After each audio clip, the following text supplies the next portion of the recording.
Hello everyone, आज 15 अगस्त हो है। हामी चाहिँ घुम्न आइरहेको छु अनि एउटा सानो भिडियो बनाउनु मन लाग्यो हैन। के हो भन्दा चाहिँ आज चाहिँ हामीले अंग्रेजकोबाट चाहिँ इन्डियालाई हैन अब आजादी पाएको हो नि त आजको दिनमा चाहिँ।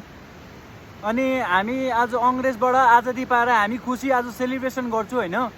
तर के गर्नु र आजको दिनमा हामी सेलिब्रेसन गरेर जुन इन्डियामा नै केटीहरुको चाहिँ हैन अब सेफ छैन त्यही देशमा चाहिँ सेलिब्रेसन गरेर मिलेन नि त हैन। आजको दिनमा हामी सेलिब्रेसन गरे 15 अगस्त भनेर, भोलिको दिनमा त्यही हो हैन।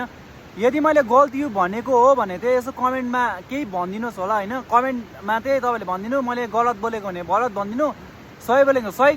अब गाली दिन्छ भने दिउ न, आफ्नो आफ्नो सोच। मेरो सोचाइमा चाहिँ त्यो छ क्या। अब हामीले आजको दिनमा हैन पटेकाहरू पड्काएर हैन अब जे मार्च पार्च खेलेरदेखि लिएर आर्मीहरू अगाडि उयो गरेर 15 अगस्त मनाउँछु नि त।